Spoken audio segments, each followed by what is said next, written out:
All right, I'm gonna take a look at this Shinko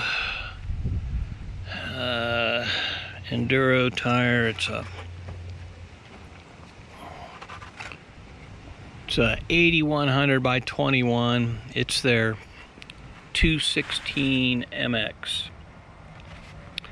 So I put this tire on in June 2019, and it's now the end of August 2019. It's Labor Day. So that means I got my summer's riding with this tire. And previously I'd run a Shinko 546 9100, what they call a fatty. Now that tire lasted over a year. I mean, I didn't have any side knobs wearing off, but the knobs were just getting worn down. So I went ahead and decided to replace the tire. And I thought, well, let's try one of these 216s. Everybody talks about them. Says they're pretty good tires. Well, anyway, I'm going to show you here. Hopefully you'll be able to see it. You can see that knob's broken, chunked, broken off, broken. I mean, it's like that on the whole tire. Broken.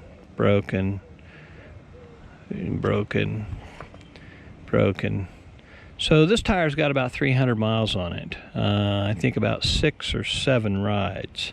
Now we ride in hard stuff, I'll admit. We ride in a lot of rocks. This summer we rode in Montrose and Grand Junction and over in Salida or Sargent's. Obviously all rocky stuff. And you can see the center knobs look fine. But as far as performance, the tire handled well. I liked the way it steered a little better than the 9100 546. But I'm one of these guys that doesn't like spending a lot of money on tires all the time. And a tire like this, I expected to get a lot more mileage out of this tire than that. And I'm just gonna, it's shot. It can't be used. So we're heading to Tennessee for the LBL 200 this next weekend. And I can't have a front tire like that. It's gonna put me on the ground too much. So changing out, I'm gonna go with a Bridgestone X30 and we'll try that one. But I don't think I'll buy another Shinko 216. I mean, I did like the way it steered, but the longevity of the tire just doesn't come up to snuff for me. And the 546 longevity was real good. I didn't really have a whole lot of negatives about its steering. It was a fatty, so it tended to want to ride up on a berm rather than knife in. But once you got used to it, it was all right. In fact, I put a 546 on my 250 XC, brand new one, and rode it here a couple weeks ago. And actually, I really liked how that sucker steered. So, and that bike always steered really well anyway. Anyway, this one came off my TE300.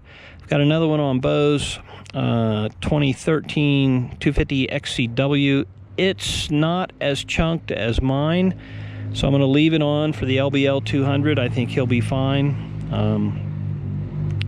and probably end up replacing it after that ride. The LBL doesn't have a lot of rocks. It's just dirt, and I think he'll be fine with the tire that's on there. His isn't nearly as chunked out as this one is. So anyway, and I bought the tires at the same time, so I'm assuming they're from the same batch. Anyway, that's my review on the Shinko 216 MX.